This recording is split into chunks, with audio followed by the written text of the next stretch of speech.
오늘 함께 나눌 말씀은 누가복음 22장 35절부터 38절까지의 말씀입니다. 거룩하신 하나님의 말씀을 제가 봉독하겠습니다. 그들에게 이르시되 내가 너희를 전대와 배낭과 신발도 없이 보내었을 때에 부족한 것이 있더냐? 이르되 없었나이다. 이르시되 이제는 전대에 있는 자는 가질 것이요 배낭도 그리하고 검 없는 자는 겉옷을 팔아 살지어다. 내가 너희에게 말하노니 기록된 바 그는 불법자의 동류로 여김을 받았다 한 말이 내게 이루어져야 하리니 내게 관한 일이 이루어져 감이니라.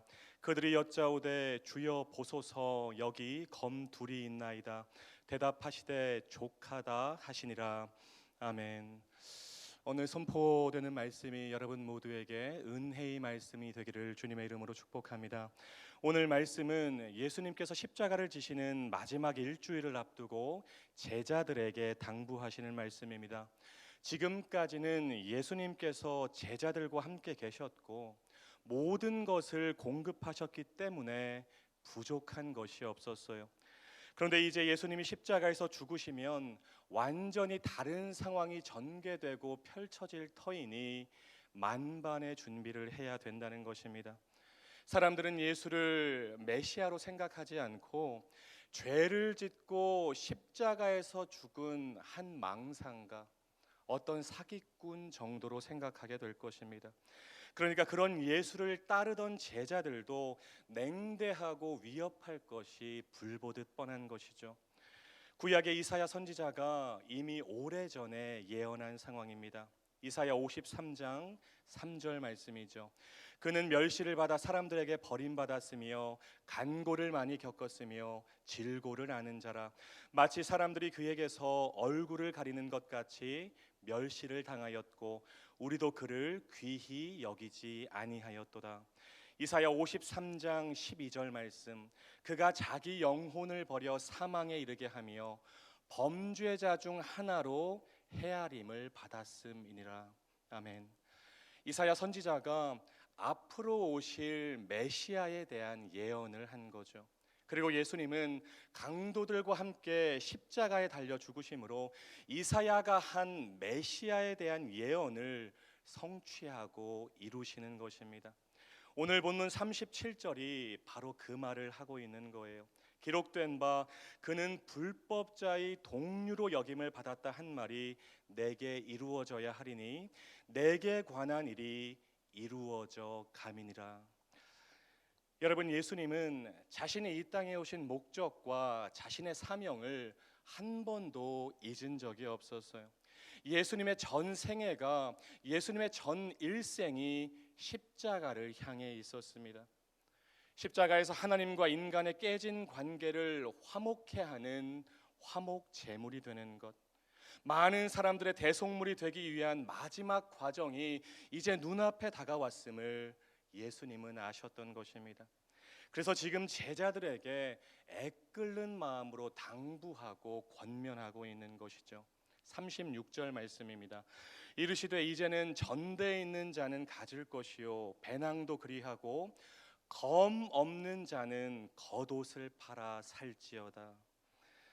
여러분, 언뜻 보면 잘 이해가 안 되죠. 겉옷을 팔아서 검을 사야 된다.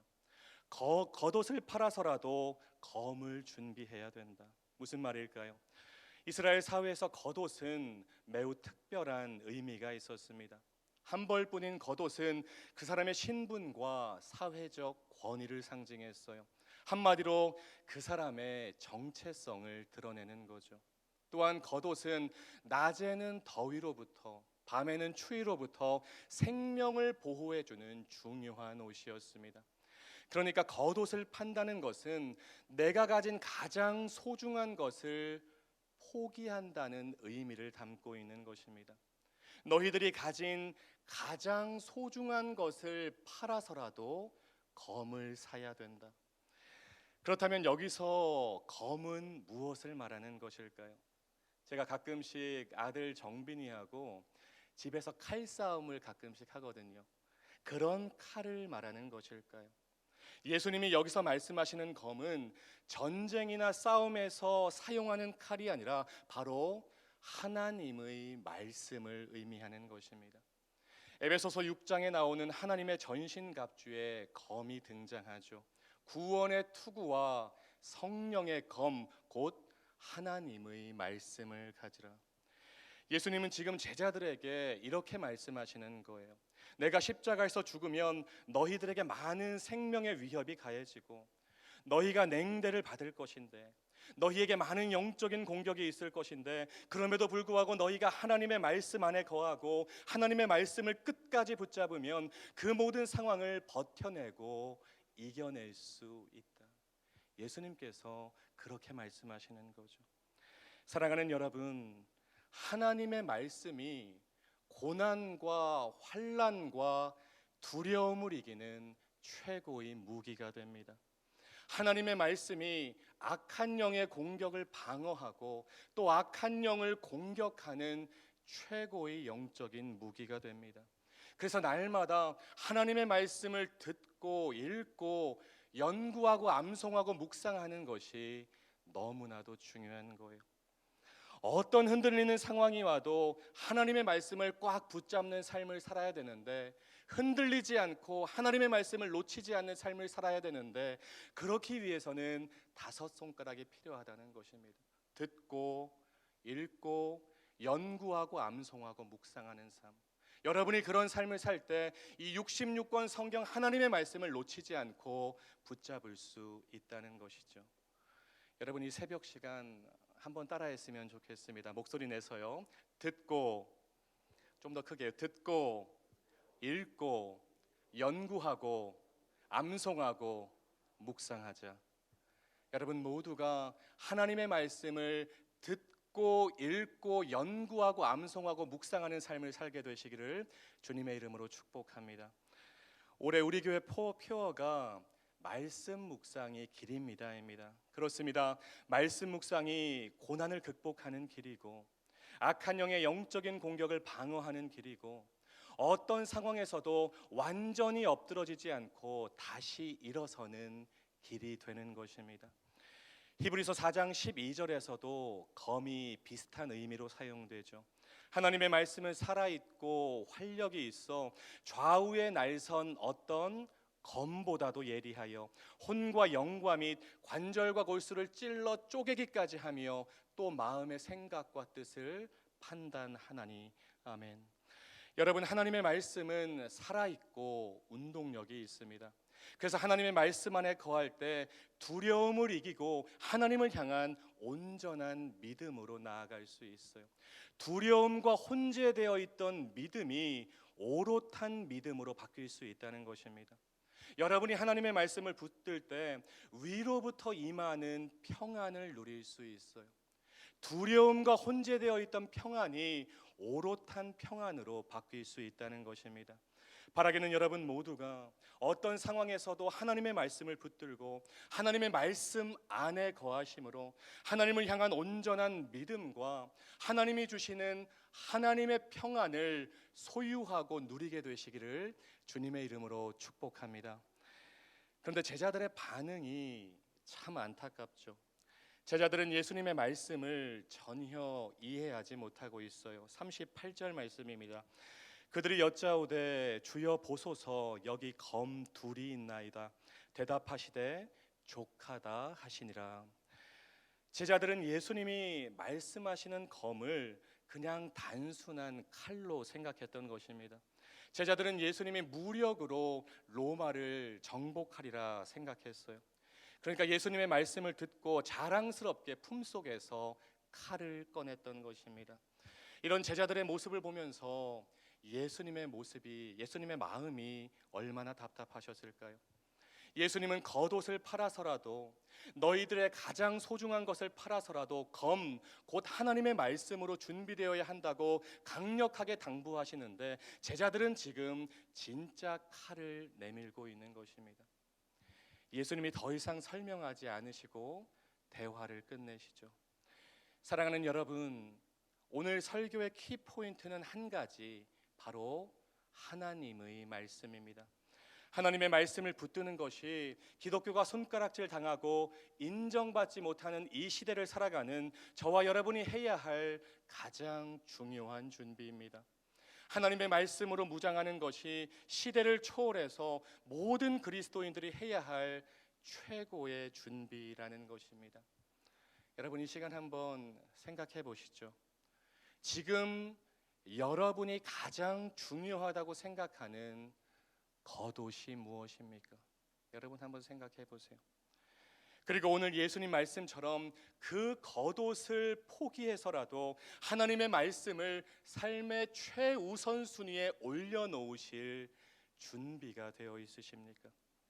다른 모든 것을 팔아서라도 저와 여러분이 붙잡아야 할 핵심 가치는 하나님의 말씀입니다. 하나님의 자녀들에게 핵심 가치는 66권 성경 하나님의 말씀입니다. 말씀만큼은 죽어라고 붙잡아야 돼요. 여러분, 2023년 말씀 카드 다 뽑으셨죠? 그 말씀 카드 카톡 사진으로 올려놓으시고 열심히 기도하고 계신데 그 하나님께서 주신 말씀 붙잡아야 된다는 것입니다. 하나님의 말씀에서 멀어지면 죽는 거예요. 그런 생각을 하셔야 돼요. 내가 하나님의 말씀에서 멀어지면 죽는 것이구나. 그런 마음으로 하나님의 말씀을 붙들어야 된다는 것입니다. 어제 담임 목사님과 함께 연세가 80세 정도 되는 한 분을 신방하는데, 이분이 몸이 아프시고 거동이 불편하셔서 교회를 나오지 못하세요. 그런데 이분이 작년에 성경을 5독이나 했다고 말씀하시더라고요. 눈도 침침하고 몸도 불편한데 늘 말씀을 틀어놓고 성경을 읽고 하나님의 말씀을 묵상하면서 살아가니까 교회는 나오지 못하고 몸은 불편한데 늘 하나님과 동행하는 삶을 살고 있는 것입니다. 그 작은 방에 살아계신 하나님께서 임재하시는 것입니다. 사랑하는 말씀 삶 공동체 성도 여러분, 오늘부터 세상의 다른 것들에 집중하느라 내 안에서 잊혀진 말씀의 검을 회복합시다. 하나님의 말씀을 여러분 삶의 최우선순위로 올려놓읍시다. 무뎌진 하나님의 말씀의 검을 갈고 닦아서 날카롭게 만듭시다.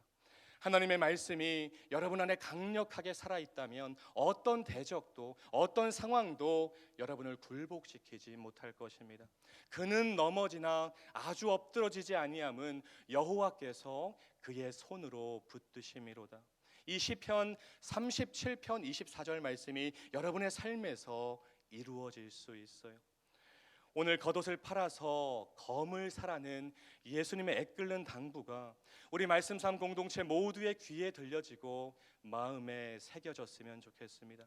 여러분의 삶이 하나님의 말씀을 심중에 새기고 입으로 선포하고 삶으로 실천하는 삶, 어떤 상황에서도 하나님의 말씀을 붙잡는 복된 삶이 되시기를 주님의 이름으로 축원합니다. 기도하겠습니다.